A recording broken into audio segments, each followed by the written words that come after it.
Hi, how are you? Welcome back to my live. Today, if you are just overwhelmed with everything that you're pinning for your wedding on Pinterest or saving to your Instagram collections, this might be the episode for you. I'm going to just go over some top line, kind of the basics of trying to figure out your wedding style and just different types that exist out there. And if you're new here, welcome back, or not welcome back, welcome. If you're not, welcome back. And thank you so much for being here. This is Wedding Planning Wednesdays. My name is Jane Yu. I am a wedding and event planner based in Los Angeles. I am the co-owner of UNS Events. And I love supporting my engaged couples from beginning to end as they plan and design their wedding. And I really try and keep their stress levels to a maximum, their fun to a stress levels to a minimum and their stress levels to a maximum. Wow, a lot of word issues today. But anyway, thank you so much for being here. I think I've been really encouraged just by the replays that I've been getting. And so I really, really appreciate you for finding me and finding here this page and my channel. And I hope that everything that I talk about here is helpful to you during your planning process. So you might think of planning a wedding is just about checking things off a list. And to be honest, most of it I feel like is, but let's not forget about the fun stuff. The fun stuff meaning, the design, like how to infuse your personality into it, even food and drinks, if that's something that's important to you. And I think designing a wedding, directing it creatively is one of the most fun things I work on as a planner, helping my couples really hone in on what that looks like for their wedding day. And even if you think that something's been done before, which a lot of times is often true, because how many design is so subjective and sometimes it's not a priority for everybody. But and there are certain things that are always there. For instance, most of the time, everyone has flowers. There's always some type of tablescape. There's always some type of ceremony backdrop. So in that regard, there are repeat elements, but you can always make each of those your own. And that's what I'm kind of here. I'm here today talking less about how to make it your own, but just how to start laying the foundation for your creative elements. And I just wanted to say a couple of things before I dive into it. I think the biggest thing that you should remember, I've worked with so many different clients with so many different types of styles, and there really is no right or wrong answer. So for anyone who might be feeling like, oh, what should I be doing? Is that going to look weird or this and that? Yes, there may be a better way to do certain things, but there is no real wrong way. As long as you make a decision that feels good to you, I think that's going to be the best way to go about things.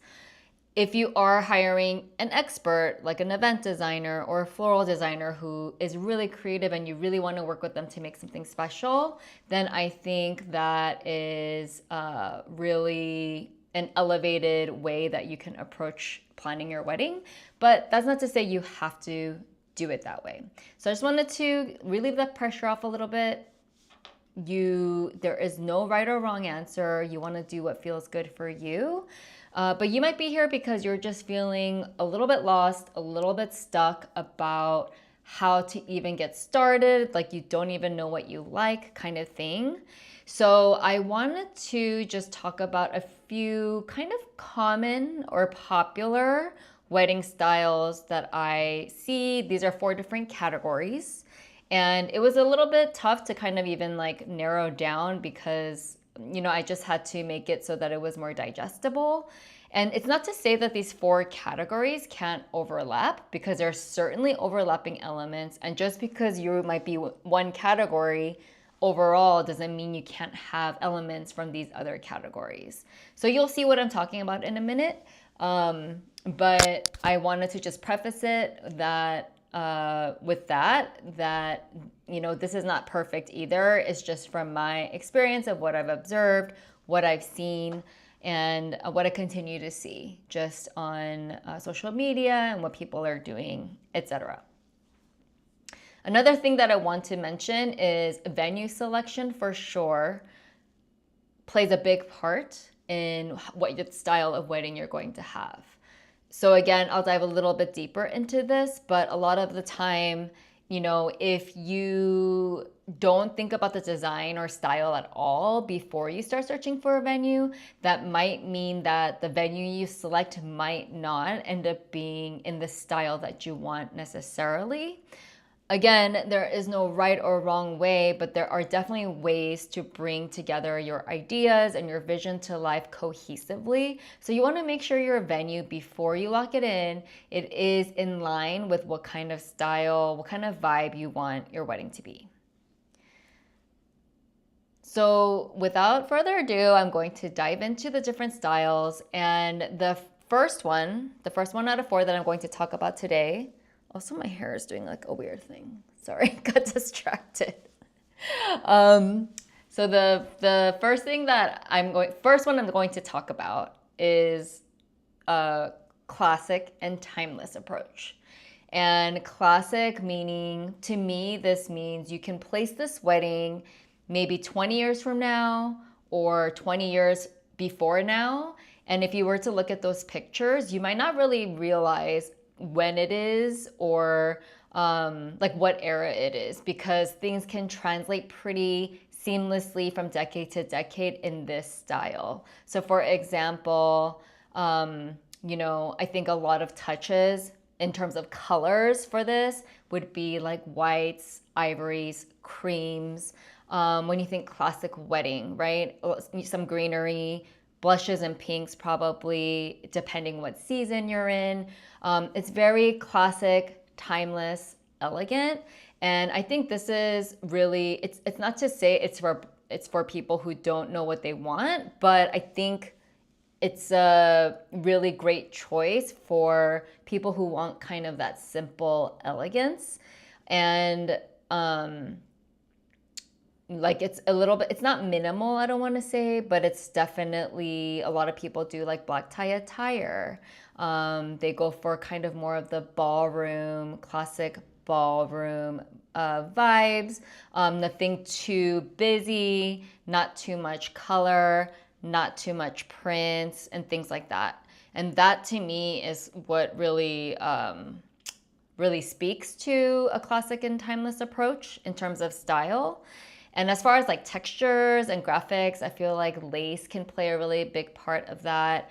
In terms of dresses, I feel like more of a simple kind of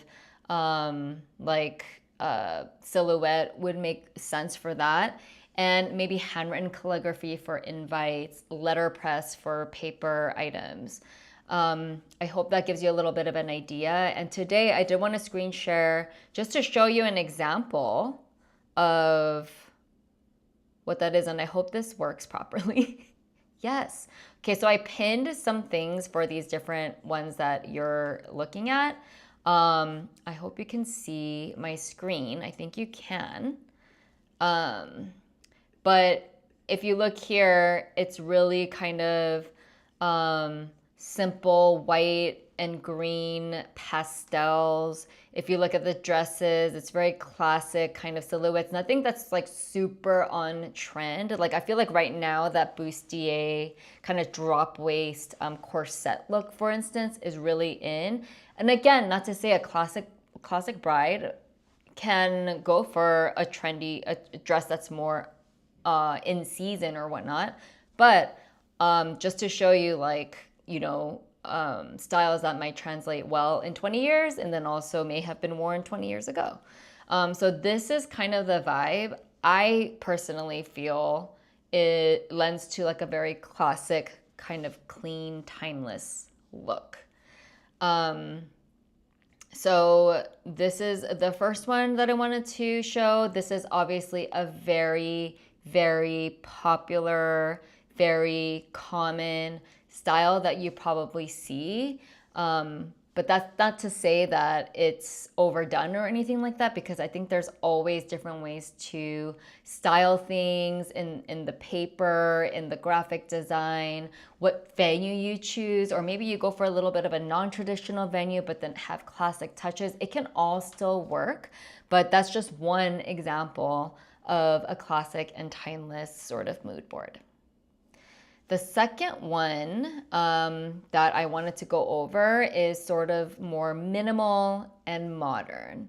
And I think this really, speaks to simplicity as well. A lot of black and white, more neutral leaning, which to me is what minimalism means. Maybe you use textures like clear acrylic for what's the word? Like frames or different decor items like pedestals and things like that. Maybe mirror finishings. That to me speaks pretty modern and minimal.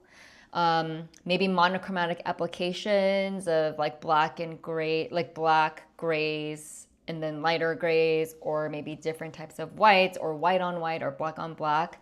I think that all really speaks to minimalism. And I did have a couple who did just that. Everything was black and white. They had very kind of modern fonts in their website, on their invites, on their print. They had a black and white dance floor. And she had a very simple dress. And it was really form-fitting, and it was very modern.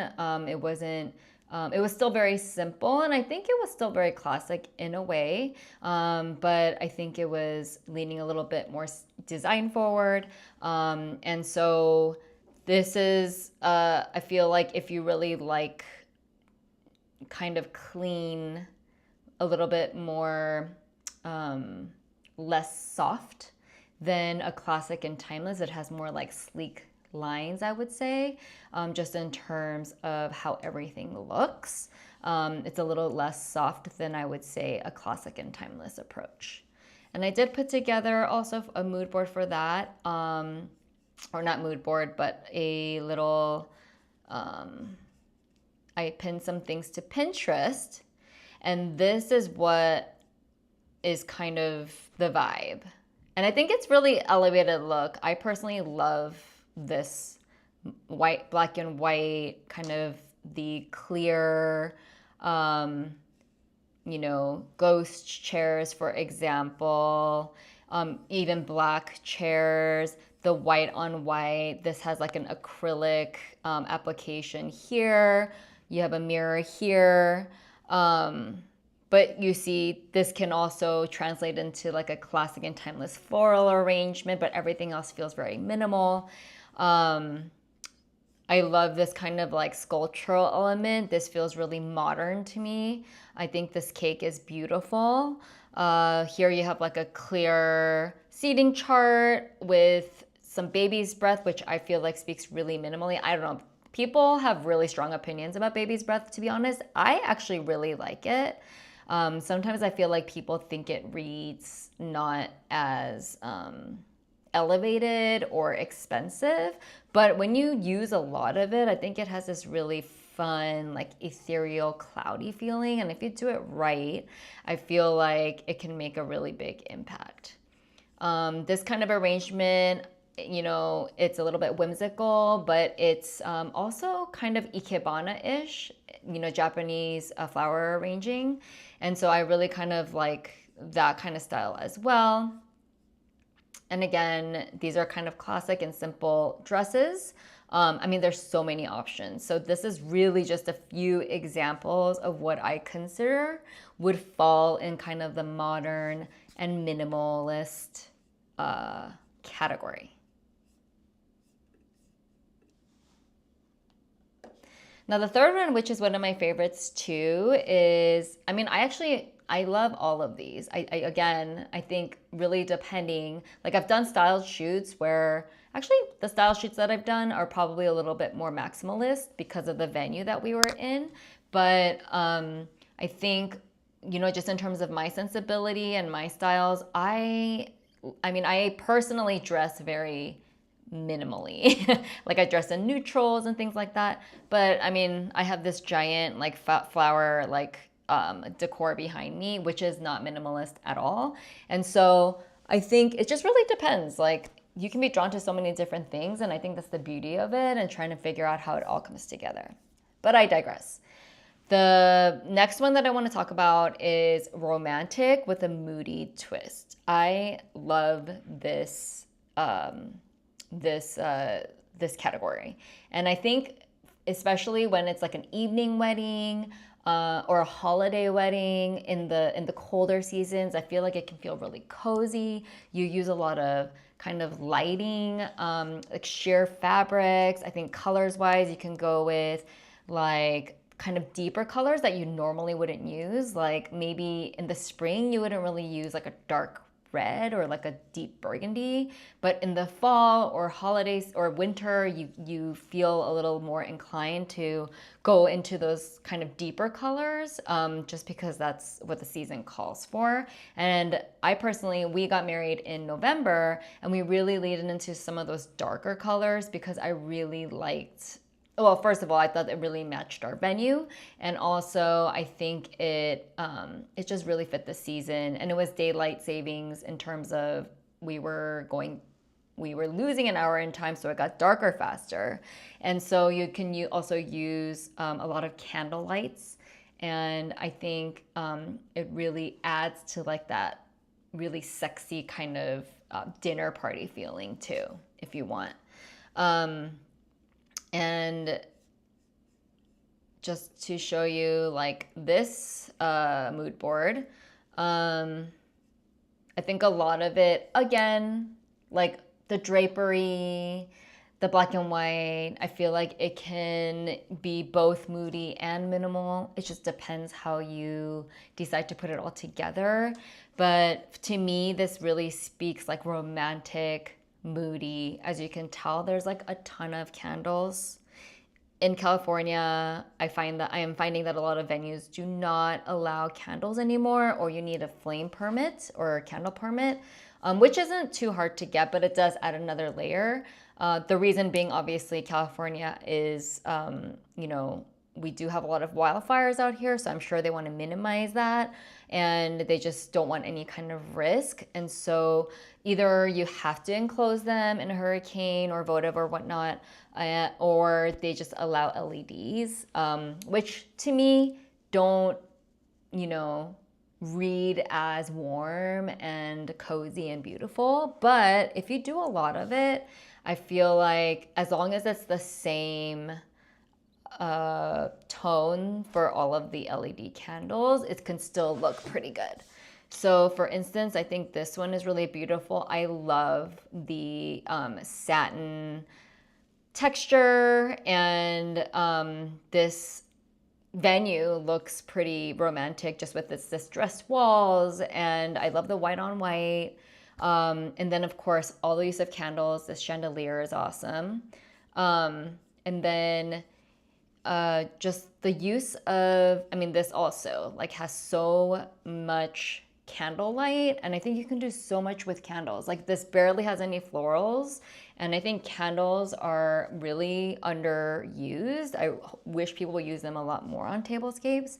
And the use of this beautiful drapery, I think, is so romantic, and the way it's designed is really, really beautiful. But again, those elements that I talked about, like the clear chairs, like that I said was more in the modern and minimal, again, shows up here. Would I call this minimal? Probably not. It's definitely very modern in terms of design, but I find that it to be in the more romantic, kind of moody category.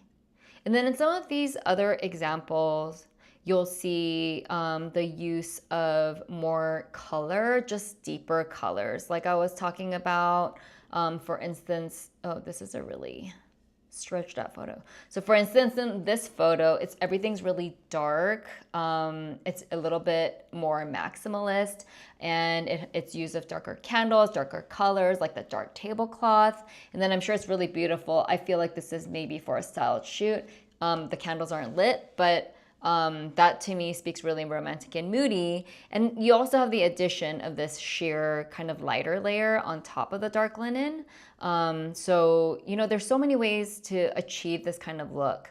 And this is, again, one of my favorite ones because I just think it feels so cozy and so pretty. And it's just really it really catches the vibe for me. And the last one are for the bold and playful couples. I think this is think maximalist for sure. Like colors, go wild. Like maybe you really love patterns and prints, you can go wild. Maybe it's jewel tones, maybe it's bright sunset colors like orange, pink, and red. You can have so much fun with textures and graphics, just on site, on paper, on your website, with your outfits, with the wedding party. You can kind of go crazy. I feel like this is really for couples who really want to make a statement and in their own way. This really isn't for everybody, I feel like. But I feel like a lot of times when people think about weddings, they're like, oh, we have to go white or pastel or whatever. But that's really not true. And that's just kind of what I wanted to talk about, that you can show up super bold on your wedding day, however you want. And so, couples may not wear white, maybe both may wear white, or whatnot. So, or maybe all of the wedding parties wearing different kinds of prints and colors. You can really do a lot with this version.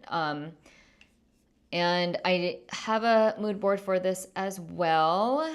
A lot of it right now is a little bit more text and design focused. But it was fun to kind of put this together, and you can see it's just a lot of colors, a lot of fun, very what you might call non-traditional. This is not for everybody, but I had a client who got married in a very white kind of space, and they used a lot of color to bring it to life with the fringe. And if you looked at just the venue, you might not think that's the kind of couple they were in terms of the design that they wanted. But because it's so white, a white blank space, you could just do anything with it. So you could really do modern and minimal, or you could do classic, etc. But yeah, if you look at these kind of elements, for example, these scalloped edges here, the disco balls, super fun. And it feels a little bit retro, nostalgic. If you take a look at these, this wedding party, I love this photo. I think it's so fun. Everyone's wearing veils, which I love. And then everyone's just wearing a different shade, from a sunset. And I think that is always a lot of fun. And yeah, there's just, I think in just the attire alone, there's so many options. I also love this veil that's very unique, and she's wearing more of a simple wedding dress, but then really showed up with that really colorful veil that you don't see very often. And even this one, it's a really fun dress, very non-traditional. But I love this bouquet with its flowing ribbons that you don't see very much either. And so I think this is really for people and couples who really want to have a lot of fun with their decor, with the feeling of their wedding. And, I am here for all of it, to be honest. I will not ever discourage a client from choosing any of these. I think as a planner and just someone who assists clients with creative direction and getting that together, I love just a challenge and wanting to just create something different. So classic and timeless, if the client isn't inclined for that preference, then I do get excited because I do get to try something different. But even with the classic and timeless approach, if I'm helping them with the planning and design, I try to at least maybe see what other personalized elements that they might want in their paper, or just the way different things show up, because there's definitely ways that you can still make it your own. And so again, there's really no right or wrong answer. And I just realized that I had actually written just venues in LA that speak to these different sensibilities, but maybe I'll dive into that a little bit later, or in another time, because I don't want to. I already went through all of the categories. But yeah, it just goes to show, I just wanted to give you a baseline of what's out there. Because if you don't even know what you want, then how are you going to decide? Like if you have no idea, like how are you going to decide at the end of the day what kind of floral arrangements or styles you want? So all that to say, I hope this give you a little bit of a foundation, and you just have to be aware of what you want. I think if you truly don't really care about how everything looks, I mean, you still want it to be beautiful, but you're like, do I really care that much about the floral arrangements or whatnot? Then maybe classic and timeless is a great option for you, because vendors are so used to they can churn that out and advise because they've done it a lot, and you can probably find a lot of vendors who lean that way. However, if you're any of the other categories, or you want to really make it your own, this at least gives you some options of like styles that I see quite often, and that I actually have, I think, worked on. I think the one couple that I haven't really worked with is like the super bold and playful one. I've definitely had fun with colors and things like that, but as far as couples who really want to like have a lot of fun with the design and just really want to show up and be really extra, I haven't had that kind of couple yet, and I would love to work with you if that is you. So hit me up if that is something that you want. But I am also working on another freebie. I do have my planning timeline, my planning guide.